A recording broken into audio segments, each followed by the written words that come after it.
Jai Jinendra everyone. Am I audible?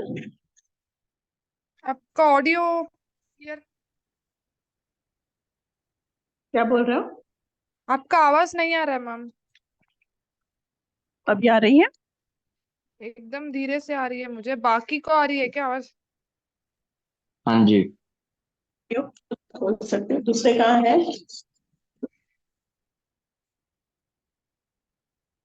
आ रही है बाकी को आवाज? हाँ जी।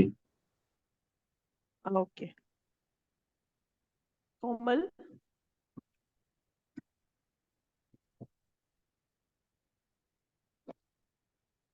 अभी आ रही है बराबर?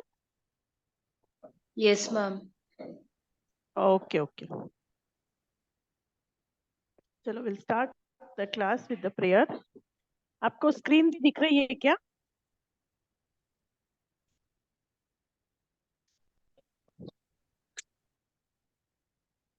संजना,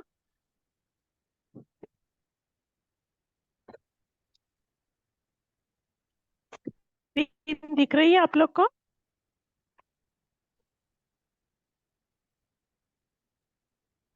हाँ जी। सोनल, नहीं, कोई स्क्रीन नहीं दिख रही है। फर्स्ट पेज में जाइए आप, आगे के पेज में जाइए तो दिखेगी। दिख रही है अभी इंदु जी? नहीं ना, फर्स्ट पेज आ रहा है बस। अभी हम लोग जो सारे हैं ना, वो पेज पे नहीं, उसके आगे के पेज में स्क्रॉल कीजिए। नहीं दिख रहा है, एक्चुअली कर रही हूँ। हाँ, अब आया है। ओके ओके लेकिन ओके, अभी भी आपका कुछ दिख नहीं रहा है बस।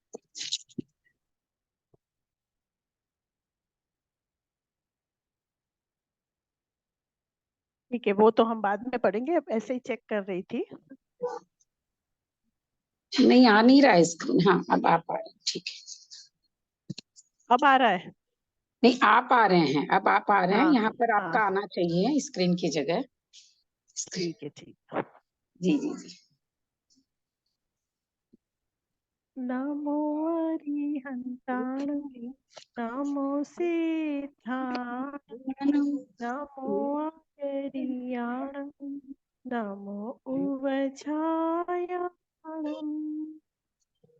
नमो लोए सब साहुणं, ऐसो पंच नमोकारो सर्वसनो मंगलाणं च सा वंदे मंगल। जय जिनेन्द्र सबको। जय जिनेन्द्र।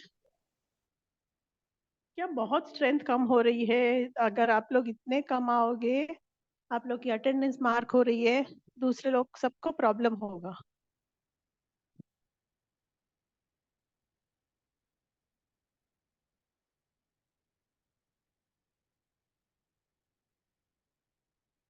अभी तो कितने हैं? कोमल, इंदु जी, सोनल, प्रतीक जी एंड संजना। मैं उन लोग को, आप लोग को अटेंडेंस दे देती मैम, हूँ कल आज। 2 क्लासेस हुई थी ना सुबह? सुबह? कल 2 क्लासेस थी ना? दोपहर को हुई थी? दोपहर को हुई हाँ थी? हाँ, दोपहर को। क्या क्या टॉपिक पे हाँ, हुई थी? एक्चुअली मेरे कल कॉलेज थी तो मैं नहीं कर पाई। क्या टॉपिक पर थी? अपना जो हिस्ट्री का पेपर चल रहा है वो, और आपका नया और एक पेपर शुरू हो गया है, तृप्ति अच्छा। मैम का। हाँ, नहीं, दोनों पे सिर्फ आप शुरू मुझे हो गया। हेडिंग्स बता दें तो मैं फिर उस हिसाब से थोड़ी तैयारी कर लूंगी, इसलिए पूछ रही थी। हाँ, कल नहीं नहीं, क्या? पूरा है, मैं क्लास ही अपलोड कर दूंगी। अच्छा और अच्छा। ऑलरेडी ग्रुप में डाल दिया है पूरा क्लास, हाँ, नहीं, खाली लिंक हेडिंग डाल बता दी दे। है। खाली हेडिंग बता दे तो वो मैं गो थ्रू रहूंगी हेडिंग तो उसको। अपना चल ही रहा था ना, एनटीपीटी का प्राचीनता, वो जो चल रहा था वही वही क्लास है। उसमें सारे वो सारे दिखाए थे, पिक्चर्स दिखाए थे, अलग अलग मुद्राएं दिखाई थी। हम्म। ओके, ठीक है। तो अभी तो मैं अटेंडेंस ले रही हूँ और बाद में वापस दूंगी। याद करा देना थोड़ी देर बाद में, क्लास खत्म जी, होगा। अभी तो 7 जने हैं। ठीक है।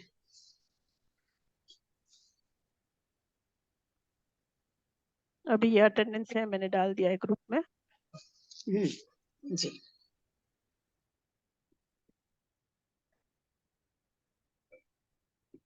आज का हमारा टॉपिक होगा सेक्स। जैन धर्म के कौन कौन से सेक्स है, दिगंबर कौन से है, श्वेतांबर कौन से है। तो ये सारी चीजों का हम आज जैन धर्म के एक्सप्लेनेशन डिटेलिंग संप्रदाय। करेंगे। या तो दिगंबर और श्वेतांबर के अनुसार जो संघ के अलग अलग भेद हुए हैं ना, उसकी अलग अलग कथाएं हैं। आप लोग सब अपने आप को म्यूट कर दीजिए, जब कुछ पूछना हो तो ऑन करना, और सब अपना वीडियो ऑन कर दीजिए। अभी तो खाली इंदू जी और कोमल जी है, सब अपना वीडियो जो जो ऑन कर सकते हैं वो कर दीजिए। और जो जो क्लास अटेंड नहीं कर सकते उन लोग को बोल दो प्रेजेंट देने के लिए ऑन करके रख दे। If they are not able to attend the class, ask them to just be present in the class. Okay तो ये भेद है ना, वीर निर्वाण के संवत 606 अथवा 609 के टाइम की बात है। तो दिगंबर के अनुसार उस वक्त क्या हुआ था, सम्राट चंद्रगुप्त के समय में 12 वर्ष का अकाल पड़ा था, और उस वक्त 24,000 जो साधु थे उनके संघ में भेद होने लगा। तो ये अकाल बहुत ज्यादा टाइम था और बहुत सब चीज की प्रॉब्लम हो रही थी, तो सब साधु यहाँ वहां चले गए थे। तो 12,000 का जो साधु का संघ था, उसमें भद्रबाहु स्वामी के सानिध्य में दक्षिण में वो लोग गमन करने लगे, और दूसरे 12,000 स्थूल भद्र के नेतृत्व में उत्तर में चले गए, उत्तर में ही रुक गए और आधे दक्षिण में आ गए। तो जो स्थूल भद्र साधु के संघ वाले थे, वो लोग वस्त्र, दंड, पात्र आदि की विकृति, मतलब अलग अलग रूप से उन्होंने अलग अलग चेंजेस कर दिए। ये सारी चीजें हम अभी डिटेलिंग में करेंगे, एक एक संप्रदाय के बारे में सारी चीजें हम लोग अभी करने वाले हैं। तो वो सारे श्वेतांबर कहलाए और मूल परंपरा वाले साधु दिगंबर कहलाए। तो श्वेतांबर के अनुसार, ये दिगंबर के अनुसार की बात है, और श्वेतांबर के अनुसार क्या हुआ था, रथवीपुर में शिवभूत नामक का एक क्षत्रिय था। वो एक दिन देर रात को घर पहुंचता है, तो माँ ने द्वार नहीं खोला, तो वह मठ में जाकर साधु बन गया। घर नहीं खोला तो वो साधु बन गए। फिर राजा ने उसको एक बहुमूल्य वस्त्र दिया। फिर गुरु ने भी कहा कि ऐसा नहीं करते, तू वापस संसार में चला जा, लौट जा, पर उन्होंने मना कर दिया। फिर गुरु ने वो जो वस्त्र, बहुमूल्य वस्त्र थे, उसके 2 टुकड़े कर दिए और उसका आसन बना दिया, बैठने का आसन बना दिया।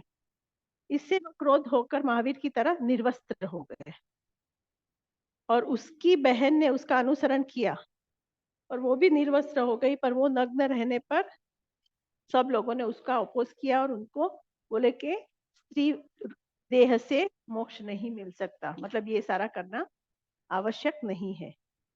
फिर श्वेतांबर के अनुसार प्रथम और अंतिम तीर्थंकर ने अचेलक धर्म का उपदेश दिया, और शेष तीर्थंकरों ने सचेलक धर्म का उपदेश दिया। मतलब दिगम परंपरा के अनुसार तो सब तीर्थंकरों ने अचेलक ही उपदेश दिया है कि वस्त्र पहनना नहीं चाहिए, पर श्वेतांबर के हिसाब से वस्त्र पहनने जरूरी है, और स्त्री को तो बहुत जरूरी है।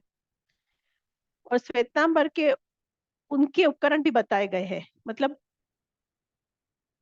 उन्होंने क्या कहा कि वे नग्नता को जिन कल्पी कहकर उसका विच्छेद बताने लगे। मतलब श्वेतांबर लोग ने यह अनुसरण नहीं किया, निर्वस्त्र होने का उन्होंने उपदेश नहीं लिया और श्वेत वस्त्र पहनने लगे। तो इस उनके लिए अपवाद मार्ग भी इस तरह से दोनों में अपवाद होने लगे, दोनों में चेंजेस होने लगे। तो वो चेंजेस ब्रीफ में मैं बता रही हूँ, और डिटेलिंग में अभी संजना और सोनल कौन शेयर करेगा, मैं एक फाइल शेयर करती हूँ ग्रुप में। वो पीपीटी में कोई अभी शेयर कर पाएगा कि मैं ही करूँ? आप लोग को पेज दिख रहा था ना तब? हाँ मैम। करूँ मैं शेयर अभी? हाँ मैम, अब शेयर कर। हाँ कर देती हूँ, 1 सेकेंड ना।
Sanna, you got file?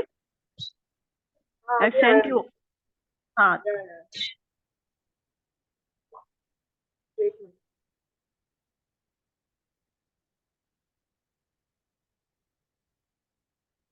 तो बेसिकली दिगंबर साधु संप्रदाय में क्या होता था, साधु नग्न रहते हैं और मोर पीछे की पीछे रखते हैं, और वो कर पात्र में, हाँ ये शेयर किया ना।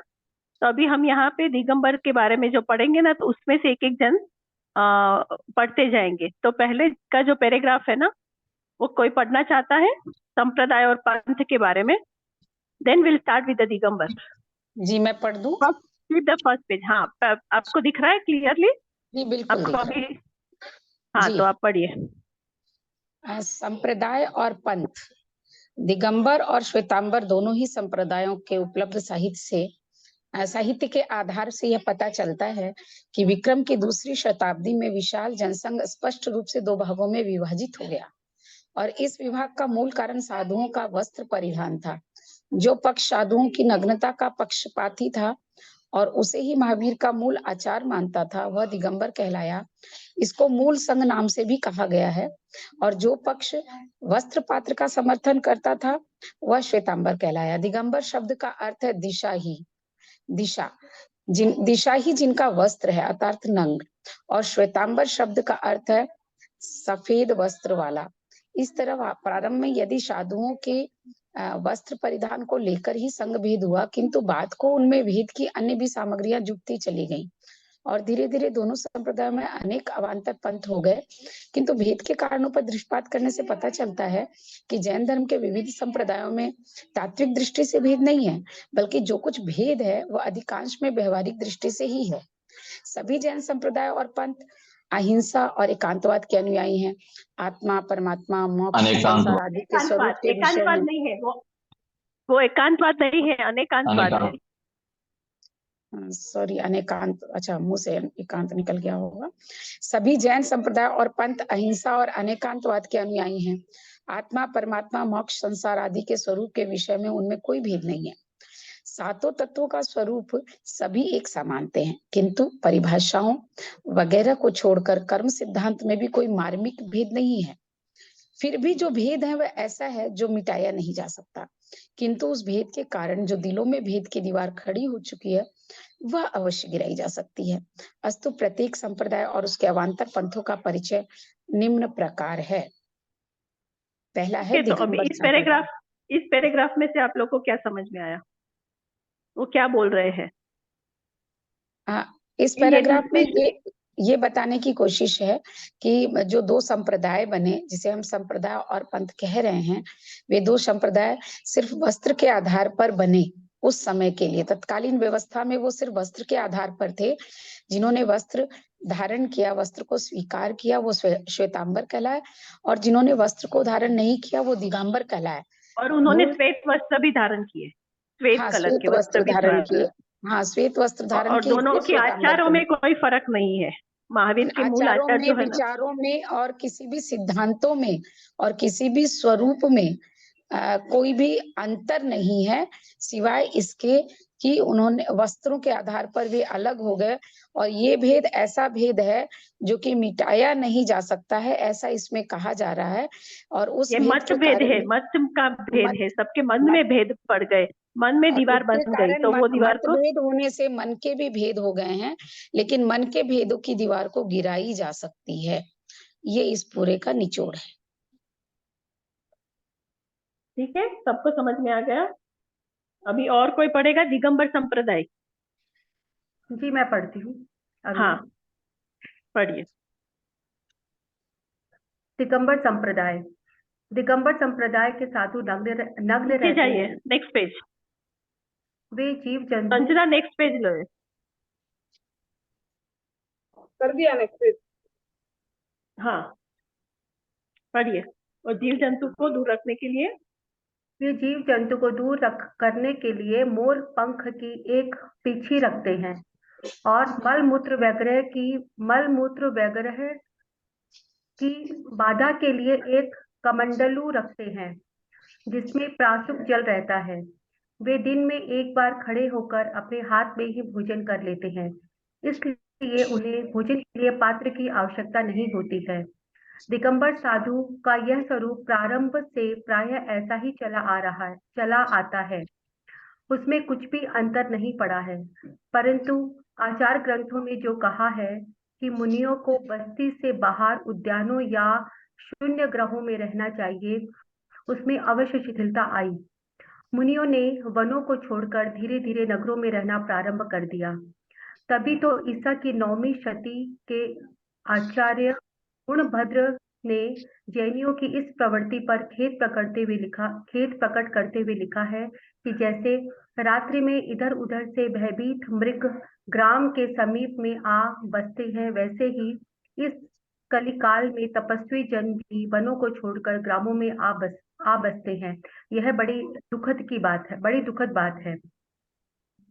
धीरे धीरे यह शिथिलाचार बढ़ता रहा है और परिस्थितियों तथा मनुष्यों की स्वाभाविक दुर्बलताओं से उसे बार बार प्रोत्साहन मिला है।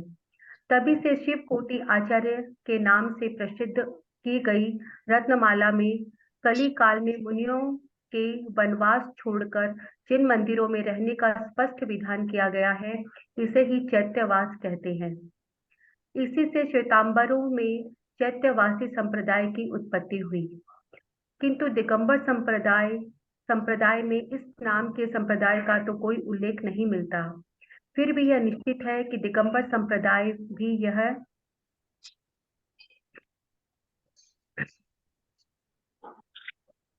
कहाँ गया?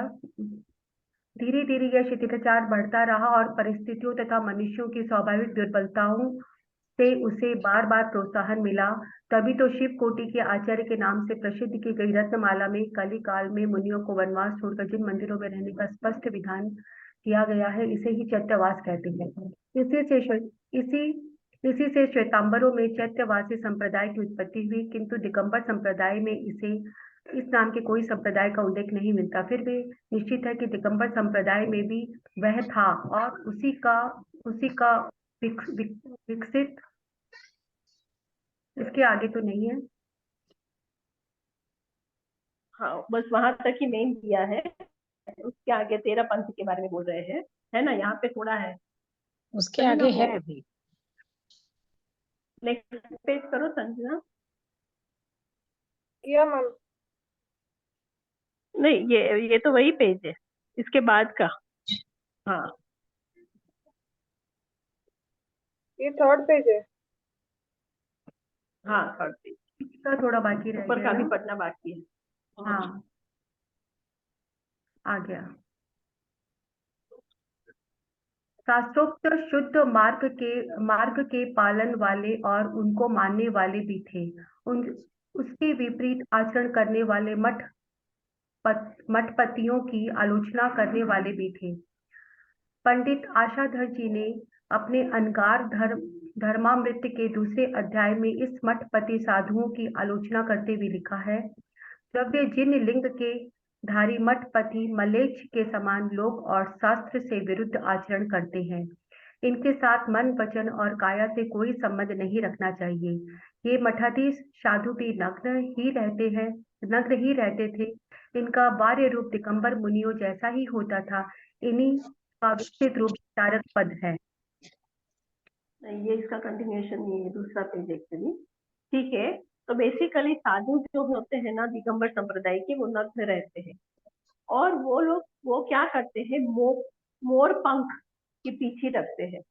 जैसे भी जीव को कोई छोटे छोटे जीव हो उसको हटाना है या जीव पाल जैना करनी है, तो वो मोर पीछ रखते हैं और कर पात्र में ही एक बार खड़े रह के आहार लेते। कर पात्र पता है ना?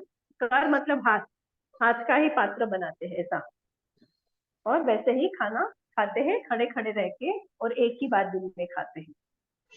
और ज्यादातर तो उनको वन में ही रहने की आदत है। वही विधान है। पर अभी कली काल के प्रभाव से अब वन छोड़कर अब वो नगर में भी वास होने लगा है। और इस संप्रदाय में 13 पंथ और 20 पंथ, ये दो भेद आगे चलते आए हुए हैं, उसकी डिटेलिंग भी हम अभी करेंगे। फिर इसी में विशेष रूप से 16वीं शताब्दी में तारण पंथ भी प्रचलित हुआ है, उसको भी हम देखेंगे। और 20वीं शताब्दी में कांजी स्वामी हुए और उनके नाम पर कांजी पंथ माना जाता है। किंतु पर ये कांजी पंथ जो है वो दिगंबर के संप्रदाय के अंतर्गत ही आता है। तो इस तरह से ये सारी जो डिटेलिंग है दिगंबर के संप्रदाय के अनुसार है। तो अभी उसी में जो है ना वो तेरह पंथ और बीसा पंथ के बारे में है। नेक्स्ट पेज में, पेज नंबर 307 में तेरह पंथ और तारण पंथ और बीसा पंथ उसके बारे में है। तो नेक्स्ट पेज करो, पेज नंबर नहीं, इसी में 307। है, इसी में है 13 पंथ और 20 पंथ। हाँ, वो पेज नंबर 307 ही है। 307 में ही था, आगे नहीं जाओ। हाँ, 13 लेकिन पंथ और इसमें 13 एक चीज है, ये 13 पंथ नहीं है मैम, ये 13 पंथ है, 13, इट्स वो नॉट 13 13। पंथ ही है। 13 चीजें के बारे में बता दिया गया है, इसीलिए उसको 13 पंथ भी बोलते हैं। और ये भी बोलते हैं कि भगवान ये 13 पंथ है। वो 13 भी बोलते हैं, 13 भी बोलते हैं। 13 मतलब 13 चीजों के बारे में बात की गई है वहां पे। ठीक है जी। हाँ, तो नेक्स्ट अभी कौन पढ़ेगा? Who is good in Hindi? Prateek ji, okay ma'am. आपको हिंदी आती है?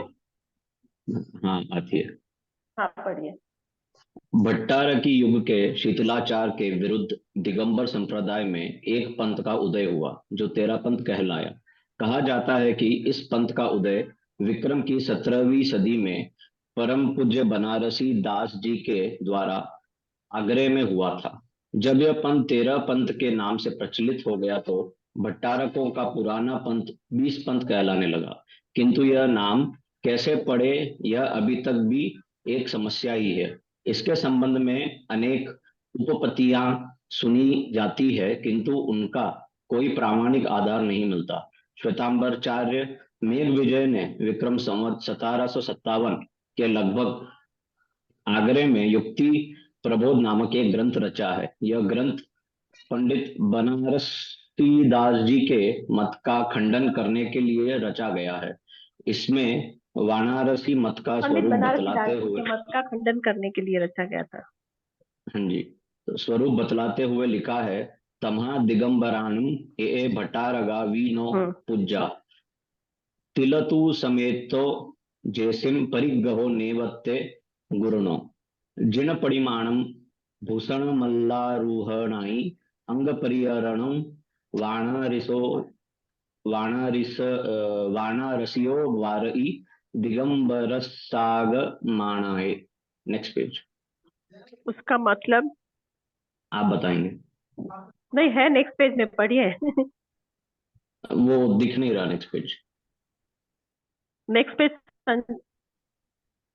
संजना। अर्थात अर्थात दिगंबरों के भट्टारक भी पूज्य नहीं है, जिनके तिलतुष मात्र भी परिग्रह है वे गुरु नहीं है। वाराणसी मत वाले जिन प्रतिमाओं को भूषण माला पहनाने का तथा अंग रचना करने का भी निषेध दिगंबर आगमों की आज्ञा से करते हैं। आजकल तो 13 पंथ प्रचलित है, वह भट्टारकों या परिग्रहधारी मुनियों को अपना गुरु नहीं मानता और प्रतिमाओं को पुष्प मालाएं चढ़ाने और केसर लगाने का भी निषेध करता है तथा भगवान की पूजन सामग्री में हरे पुष्प और फल नहीं चढ़ाता। उत्तर भारत में इस पंथ का उदय हुआ और धीरे धीरे यह समस्त देशव्यापी हो गया। इसके प्रभाव से भट्टारकी युग का एक तरह से लोप ही हो गया। किंतु इस पंथ भेद से दिगंबर संप्रदाय में फूट या वैमनस्य का बीजारोपण नहीं हो सका। आज भी दोनों पंथ के अनुयायी वर्तमान है, किंतु उनमें परंपर में कोई वैमनस्य नहीं पाया जाता। क्योंकि आज दोनों पंथों का अस्तित्व कुछ मंदिरों में ही देखने में आता है। अतः जब कभी किन्हीं दुराग्रहियों में भले ही खटपट हो जाती हो, किंतु साधारणतः दोनों ही पंथ वाले अपनी अपनी विधि से प्रेम पूर्वक पूजा करते हुए पाए जाते हैं। एक दो स्थान में तो 20 और 13 को मिलाकर उसका आधा करके 16.5 पंथ भी चल पड़ा है। आजकल के अनेक निष्पक्ष समझदार व्यक्ति पंथ पूछा जाने पर अनेक को 16.5 पंथी कह देते हैं। यह सब दोनों के ऐक्य और प्रेम का ही सूचक है। ठीक है, तो अभी ये जो पंथ की बात चल रही है ना, तो वहाँ पे कि जो भट्टारक है वो मुनि को अपना गुरु नहीं मानते, और वहाँ जो प्रतिमा होती है उसको पुष्पमालाएं चढ़ाने, केसर लगाने का, ये सारे चीजों का निषेध है। तो वहाँ डिफरेंसेस क्या है, वो सारे डिफरेंसेस अलग अलग पंथ में क्या होते हैं, कैसे होते हैं, उसके बारे में यहाँ बात चलते हैं। और यहाँ क्या होता है कि वो जो पुष्प पूजन के लिए भी जो सामग्री देती है ना, होती है, उसमें भी कुछ भी सचित नहीं यूज करते, जैसे कि पुष्प हो, फल हो, जो भी लाइफ है ना, वो सचित कुछ भी वहां पे नहीं चढ़ाया जा सकता है। और ये उत्तर भारत में शुरू हुआ था और धीरे धीरे पूरे समस्त देश में व्याप्त हो गया। तो इस प्रभाव से भट्टारक की युग का एक तरह से भट्टारक, इसके पहले जो भट्टारक का युग था उसका धीरे धीरे लोप होता गया और वहां पंथ होते गए। और यहाँ पे जो पंथ हुआ है ना, उसमें कभी कभी 13 रूल्स एंड रेगुलेशंस बताए थे। अब इंदु जी आप म्यूट कर दीजिए अपने आप को, आप वहां से आवाज थोड़ी आ रही है। 13 रूल्स बताए गए थे और फिर उसको 20 भी बताए गए थे, मतलब 13 मतलब 13 rules and regulations which they were suppose to follow. जैसे यहाँ पे सचित का यूज नहीं करना है, ये यूज नहीं करना, पुष्प यूज नहीं करना, फिर इनको गुरु नहीं मानना, ये इसके ऐसे फूल नहीं चढ़ाना, मतलब वो सारे जो थे वैसे। और यहाँ और एक बात जो बताई ना कि 12 और 13 दोनों को मिला के उसके आधे करके 16, 16.5 पद, हाँ 20 और 13 दोनों को ऐड करके फिर डिवाइड करके 16.5 पंथ भी शुरू हो गया था। इस तरह जो सारे भी चीजें थे, इस तरह अलग अलग डिवीजन सब हो गए थे। अभी नेक्स्ट आएगा तारण पंथ। कोमल आप पढ़ोगे? Yes ma'am. तारण पंथ परवार जाति के एक व्यक्ति ने, जो बाद को तारण तारण स्वामी के नाम से प्रसिद्ध हुए, ईसा की 15वीं शताब्दी के अंत में इस पंथों को जन्म दिया था। सन 1515 में ग्वालियर स्टेटक के मल्हारगढ़ नामक स्थान में इनका स्वर्गवास हुआ। उस स्थान पर उनकी समाधि बनी है और उसे नशिया जी कहते हैं।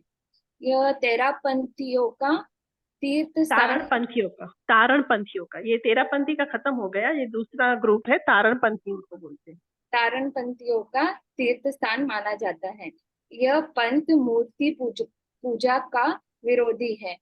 इनके भी चैत्यालय होते हैं, किंतु उनमें शास्त्र विराजमान रहते हैं और उन्हों की पूजा, मतलब शास्त्र की पूजा करते थे, की जाती करते हैं।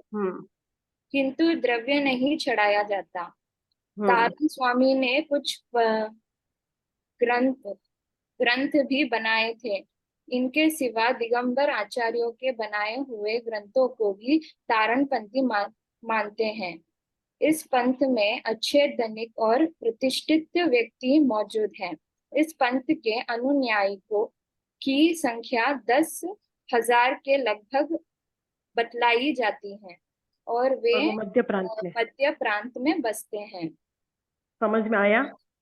हाँ, समझ में आ गया ना? हाँ, तो ये दूसरा पंथ जो है तारण पंथ स्वामी, उन्होंने ये पंथ शुरू किया था।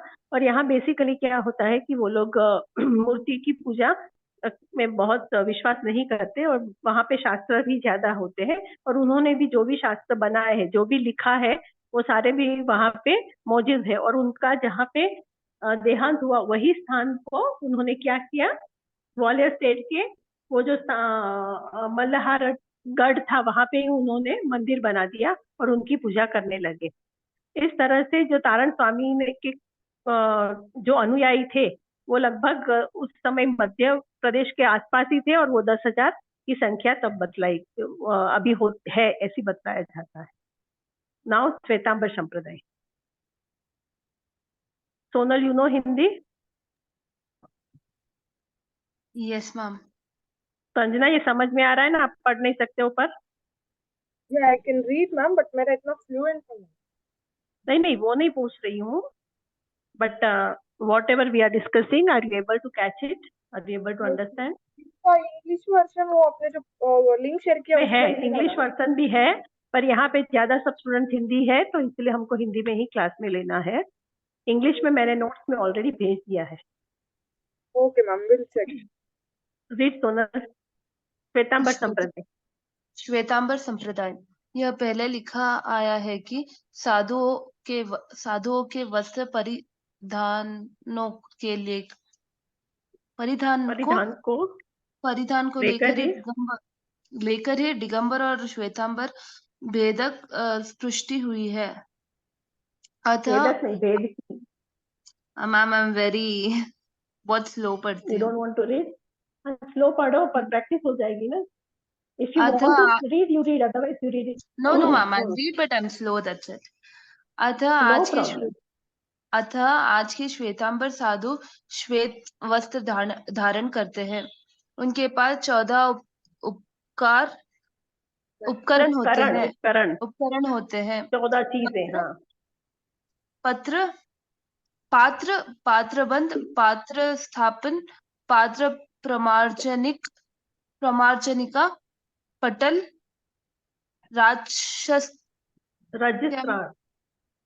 रजस्त्रण, 2 चादरें, 10 ऊनी वस्त्र, रजोहरण, मुख वस्त्र, मात्रक, जोलपट्टा।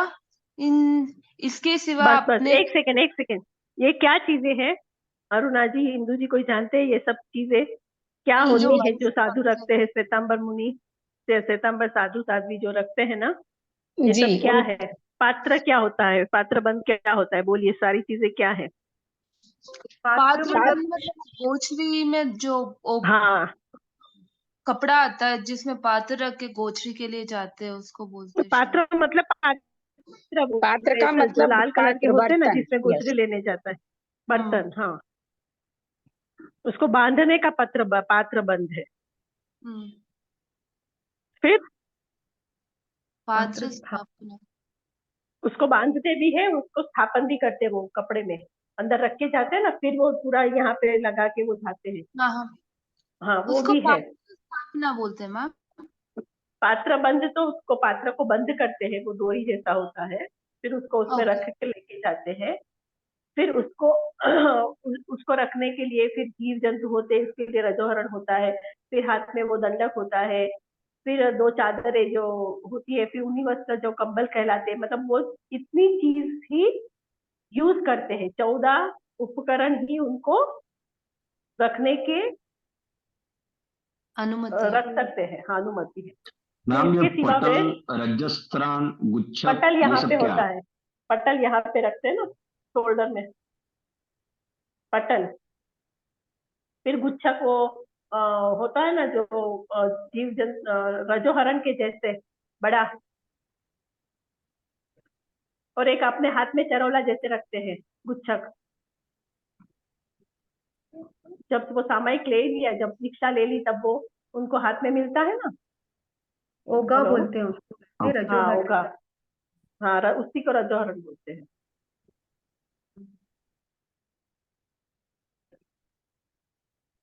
रजस्त्रान क्या है? रजस्त्रान क्या है? 6वां नंबर रजस्त्रान। हाँ, वो जो रज वो सब होता है ना, मिट्टी वो जो होती है ना, उसको क्लीन करने के लिए वो एक रखते हैं, जिसकी लंबी डंडी होती है, और आगे वो तो रजोहरण हो गया। वो तो रजोहरण हो गया ना मैम। एक छोटा होता है और एक बड़ा होता है। बड़ा वो लेके नहीं पड़े घूमते हैं। हाँ, वही एक पूंजनी हो गया, एक ओगा हो गया। तो वो पूंजनी दोनों है, है। गुच्छक, हाँ, जो गुच्छक आप बोल रहे हैं तो वही हो गया। और रजोहरण वाला हो गया। यहाँ रजोहरण का नाम ही ये दिया हुआ है। हाँ, तो वही तो बोल रहा हूँ मैं। तो रजस्त्रान क्या है? आपका म्यूट हो गया प्रतीक जी। रजस्त्रान क्या है मैम? रजोहरण दिया गया है। रजोहरण का मतलब हो गया बड़ा ओगा, जो दीक्षा के समय दिया जाता है। गुच्छक का मतलब आपने बताया था कि वो पूंजनी जो छोटी वाली होती है, वो समझ में आ गई। अब रजस्त्रान क्या होता है?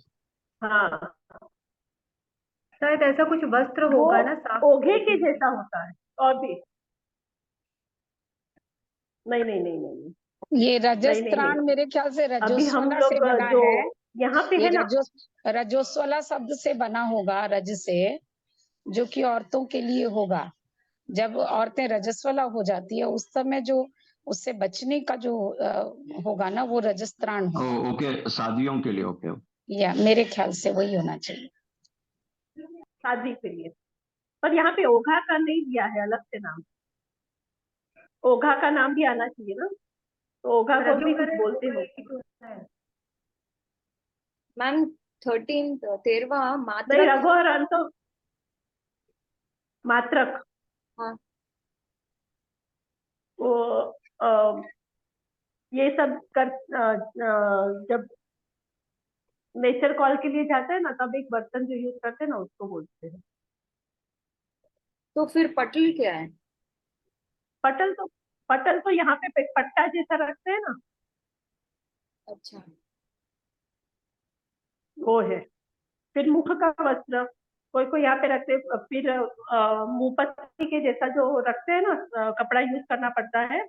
और स्थानकवासी में वो मुपत्ति यहाँ बांधते हैं, और श्वेतांबर में वो मुपत्ति हाथ में रखते हैं, वो है। पात्र प्रमार्जन का। ये पात्र को उसको, उसके लिए ये क्या होता है, होगा प्रमार्जनी का, इसका मुझे ध्यान नहीं है, मैं फाइंड आउट करके बोलती हूँ। उसको सेट जब यहाँ पे रखते हैं ना, लेके नहीं जाते हैं, तब सेटिंग करके जो रखते होंगे ना, उसके लिए है। फिर भी मैं उसकी डिटेलिंग जान के आपको प्रमार्जनिका का बोलूंगी। मतलब, प्रमार्जनिका मतलब प्रमार्जन करना, मतलब सफाई करना। तो हो हाँ सकता है हाँ, वो पात्र साफ उसके करने के लिए लिए। और एक बड़ा यूज करते होंगे पात्र, हाँ। जिसमें वो लोग वो क्या बोलते हैं, अपने कपड़े का क्लीन वो करने काप के भी लिए, निकालते पात्र हैं ना। क्लीन करने के लिए हाँ कपड़ा अलग। हाँ हाँ समझ। हाँ हाँ, तो वही होगा। मात्रक आप बाद में। हाथ धोने के मात्रक लिए भी वही। हो सकता है पात्र परमार्जनी का। हाँ, मात्रक मैंने बोला ना, जब नेचर परमार्जन कॉल के करना लिए मतलब जाते हैं ना, सफाई तब जो करना। एक हाँ, बर्तन अलग रखते हैं ना, वो है मात्रक। हाथ धोने के लिए होगा वो। जी। नहीं नहीं, आप दूसरा बात बोल रहे हैं, ये 13 मात्रक की बात कर रही हूँ। अच्छा, 13 मात्रक। हाँ, मात्रक मतलब मात्रक का मतलब तो हो सकता है वो माला फेरने के लिए होगा, मात्रा बताने के लिए, ऐसा कुछ होना चाहिए। नहीं नहीं, जब नेचर कॉल के लिए जाते हैं ना, हाँ हाँ। मातृ विसर्जन के लिए, मातृ विसर्जन के लिए, या बाथरूम, मतलब हम जो बोलते हैं ना नेचर कॉल, अच्छा अच्छा अच्छा, बाथरूम के उस हिसाब से। उस हिसाब से वो भी एक अलग पात्र रखते हैं। ओके। हाँ, अभी नेक्स्ट कंटिन्यू करिए। पहले वो भी नग्न रहते थे, बाद को वस्त्र स्वीकार कर लेने पर भी विक्रम की 7वीं 8वीं शताब्दी तक कारण पड़ने पर ही वे वस्त्र धारण करते थे, और वही केवल कट्टी वस्त्र। मतलब श्वेतांबर में ये मुनि के लिए बोला है कि ये वो वस्त्र नहीं पहनते थे, फिर पहनते थे, पर ये स्त्रियों के लिए नहीं होता था श्वेतांबर में। तो विक्रम की 8वीं शती के श्वेतांबराचार्य हरिभद्र सूरी ने अपने संबोध प्रकरण में अपने समय के साधुओं का वर्णन करते हुए लिखा है कि वे बिना कारण भी कटी वस्त्र बांधते हैं, और उन्हें क्लिप कायर कहा है। इस प्रकार पहले वे कारण पड़ने पर लंगोटी लगा लेते थे, पीछे सफेद वस्त्र पहनने लगे। तो पहले तो खाली लंगोटी भी पहनते थे थोड़े समय, फिर उन्होंने वो सफेद वस्त्र पहनने लगे। फिर जिन मूर्तियों में भी लंगोटी का चिन्ह बनाया जाता है, उसके बाद उन्हें वस्त्र आभूषणों से सजाने की प्रथा चलाई गई, मूर्तियों में भी। फिर महावीर के निर्वाण से लगभग 1000 वर्ष के पश्चात, उसके बाद क्या हुआ, साधुओं की स्मृति के आधार पर 11 अंगों का संकलन करके उन्हें सुव्यवस्थित किया गया, और फिर उन्हें लिपिबद्ध किया गया। तो वहां महावीर के निर्वाण के 1000 वर्ष के बाद साधुओं की स्मृति के आधार पर 11 अंगों का संकलन करके उनको फिर लिपिबद्ध, मतलब पूरा सिस्टमेटिक वे में लिखा गया। इन आगमों को दिगंबर संप्रदाय नहीं मानता। ये सारा जो कुछ भी लिखा गया है, वो सारा दिगंबर नहीं, उनको आगम नहीं मानते। ये श्वेतांबर की बात कर रहे हैं। और श्वेतांबर संप्रदाय मानता है कि स्त्री को भी मोक्ष हो सकता है, जबकि दिगंबर मानता है कि स्त्री को मोक्ष नहीं हो सकता है। नेक्स्ट पेज कर दो। Next page. हो गया नॉट डन, अभी नहीं हुआ? हाँ अभी हुआ, ठीक है। तो वो क्या कहते हैं कि जीवन मुक्त केवली भोजन ग्रहण करते हैं। दिगंबर संप्रदाय इन दोनों सिद्धांतों को भी स्वीकार नहीं करते। या दूसरा क्या है कि केवली जो होते हैं ना, वो भोजन ग्रहण करते हैं, और दिगंबर बोलते हैं कि वो भोजन ग्रहण नहीं करते। इस तरह ये दो डिफरेंस है। और दिगंबर और श्वेतांबर परंपरा में इन्हीं तीनों सिद्धांतों को लेकर मुख्य भेद है। तो संक्षेप में जो भेद है ना, वो अभी हम लोग शॉर्ट में बोलते हैं, और इन डिटेल में अभी और आगे करेंगे। तो ये क्या कहता है, फर्स्ट कि केवली का कवल आहार। केवली जो होते हैं वो कवल आहार मतलब हाथ से इसे कवल लेके आहार करते हैं, दिगंबर नहीं मानते। फिर केवली का निहार, आहार करेंगे तो निहार भी होगा, तो वो लोग नहीं मानते। फिर स्त्री की मुक्ति श्वेतांबर लोग मानते हैं कि होती है, पर दिगंबर मानते हैं कि स्त्री शरीर से मुक्ति पॉसिबल नहीं है। फिर शूद्र की मुक्ति, नीच जाति मतलब जो डिवीजन हुए हैं जाति का, तो उसमें जो शूद्र जाति है उसका श्वेतांबर के अनुसार तो मोक्ष होता है, पर मुक्ति दिगंबर के हिसाब से नहीं होती है। फिर वो वस्त्र सहित मुक्ति हो सकती है, ऐसा श्वेतांबर मानते हैं, पर दिगंबर कहते हैं कि वस्त्र के साथ मुक्ति नहीं हो सकती है। फिर श्वेतांबर मानते हैं कि गृहस्थ व वेश में भी मुक्ति हो सकती है, और दिगंबर कहते हैं कि नहीं, that is not possible at any cost. फिर अलंकार और कछोटे वाली प्रतिमा का पूजन, मतलब भगवान की मूर्ति होती है, उनको अलंकार करना, अलग अलग चीजों से उनको सजाना, ये सारी चीजें श्वेतांबर वाले करते हैं, दिगंबर वाले नहीं करते। फिर मुनियों के जो 14 उपकरण है वो श्वेतांबर की परंपरा के हिसाब से वो लोग रख सकते हैं, दिगंबर नहीं रख सकते।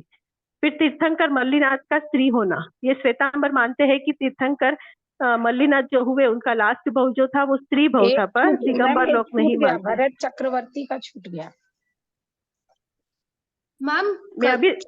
मैं अभी 9वें पॉइंट में हूँ मैम, मैं अभी 9th पॉइंट पढ़ रही हूँ, और भरत चक्रवर्ती का 11th पॉइंट है। ओ सॉरी मैम 8th पॉइंट में कछोटे वाली प्रतिमा मतलब क्या होता है? 8th पॉइंट में, 7th पॉइंट में, हाँ सॉरी हाँ। 7th पॉइंट कछोटे वाली हाँ मतलब क्या होता है? जो प्रतिमाएं होती है ना अलग अलग प्रकार की, तो जैसे वहां पे छोटी प्रतिमा या अलग अलग मेटल से श्वेतांबर वाले रखते हैं ना, तो वैसे कछोटे वाली प्रतिमाओं दिगंबर उनका निषेध करता है। बट वो भी तो मूर्ति को पूछते हैं ना मैम?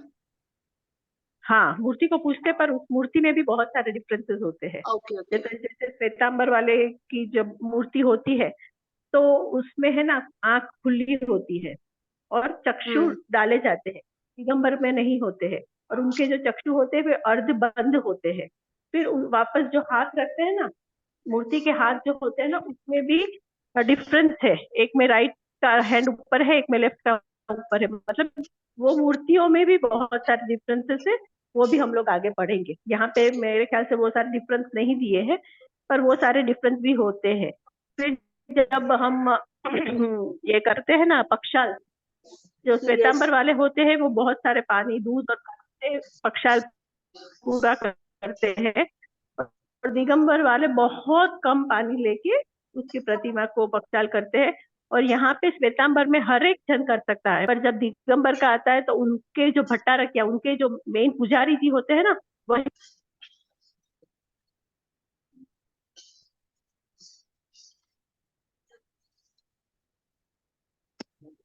हेलो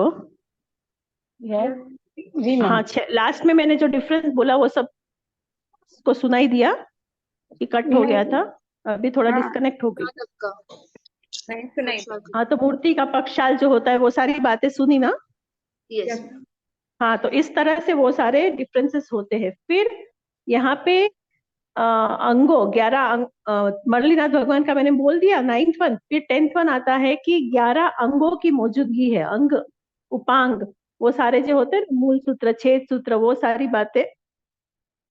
सारी बातें यहाँ पे बोली है कि यहाँ अंगों की भी को भी मानते हैं श्वेतांबर वाले, दिगंबर वाले नहीं मानते।